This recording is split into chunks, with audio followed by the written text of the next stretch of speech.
Hi everybody, it's your girl Shade. I'm so excited today, just like many Nigerians are. The euphoria is everywhere in the air and I can feel it. We're all happy about the June 12 declaration. I'm really happy and I cannot contain my joy. Yesterday, our dear President Buhari declared June 12 the new day we will be celebrating the Democracy Day as against the May 29th celebration that we're used to. This, we didn't see it coming, and President Buhari, kudos to you. Thank you so much, and we are excited about this new development. It is indeed a masterstroke. We didn't see it coming. However, I have always had my reservations about the celebration of Democracy Day on May 29th. Sometimes I ask myself, why is it that we celebrate Democracy Day on May 29th? Is it because it marks the end of a military regime and the handing over of the rule to a civilian administration? I ask myself that same question. But then I answer myself, this has happened before. We have seen the handing over from a military regime to a civilian rule in 1979, October 21st. Precisely. So it didn't seem like something that's so symbolic compared to the June 12 democratic cause and struggle, and that is why I had my reservations. Anyway, let's just go around the significance of the June 12, 1993 elections and why this declaration is indeed one to be celebrated. On June 12, 1993, Nigerians went out in mass to vote for a leader that believed so much in late Chief Moshood Kashimawo Olawale Abiola and his running mate, Mr. Kingibe. That day, lots of Nigerians jettisoned tribalism, jettisoned ethnicity, and whatever religious differences that existed apparently. Here in this scenario was a presidential candidate and his running mate who were both Muslims, and a lot of Nigerians just didn't care. Even at the face of other people trying to flaunt it in their face as a problem, we saw that people outrightly said it was not a problem, they needed a savior, and they didn't care what religious differences existed between the candidates that were coming out. They just needed the job to be done. And we saw that people went out in mass, These two candidates that we were talking about, they came out under the mantra and agenda, farewell to poverty. Need I say to you that poverty is not something that is peculiar to a particular tribe, to a particular ethnic group, or a religion as we speak. It was and is still a national issue and weevil that has eaten deep into every fabric of this country.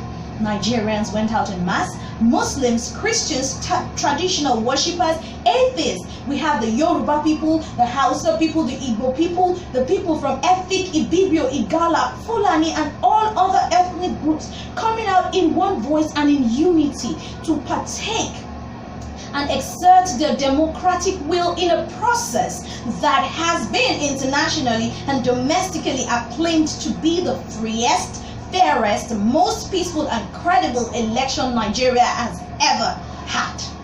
As undoubtedly decisive as this election was, it was annulled by the military regime of Ibrahim Babangida, and this was a sad occurrence. In the fight for the postulation of democracy, late Chief MKO, his wife, and other well-meaning Nigerians and comrades have lost their lives. So yesterday, MKO Abiola was posthumously awarded the highest national order, the GCFR, alongside his running mate Kingibe and a very well-respected human rights activist, Chief Gani Fawehinmi. They were both honored with the GCON. Isn't it a new dawn and a new day for Nigeria? Now let me tell you one of the issues that I find so appalling about the way we react to issues. Since yesterday, a lot of reactions has trailed the president's declaration, and one of it was that this morning I was watching a program, and one of the co-hosts of the show, whom I respect so much, I heard her trying to ethnicize the June 12 cause and struggle by saying, we Yorubas are grateful to the president for, excuse me, democracy is a national issue. Poverty is a national issue. Epileptic power supply is a national issue.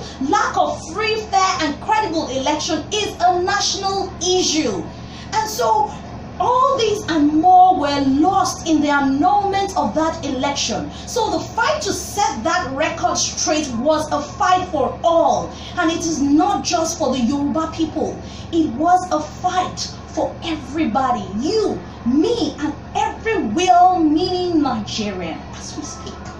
So I have an issue with affiliation of this struggle and loss to only the southern and southwestern people of this country. Sometimes we need to change the way we think about issues and react to issues. So it is very nice for me to say that this is justice for the Yoruba, the Igbo people, the Hausa people, and every other ethnic group in this nation who have been deprived of the much anticipated dividends of democracy for over 25 years. Now let me quickly address some people who said that the former president, Goodluck Jonathan, did the same thing by naming the University of Lagos after MKO Abiola.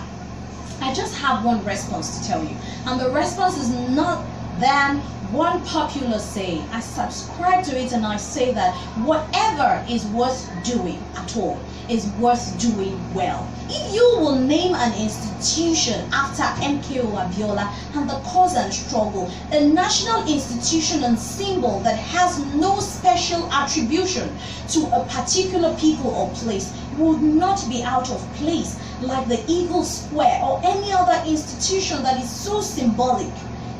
And to you all that said that the declaration is a pre-election gift and it is an incentive by the president to lure us into voting him in again, I would say to you that there is never a wrong time to do anything that is right. It is better late than never. After all, we know of some people who had the opportunity to right this wrong but never did.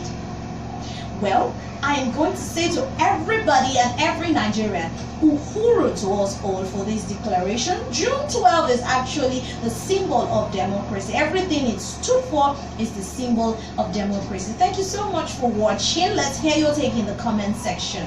See you around.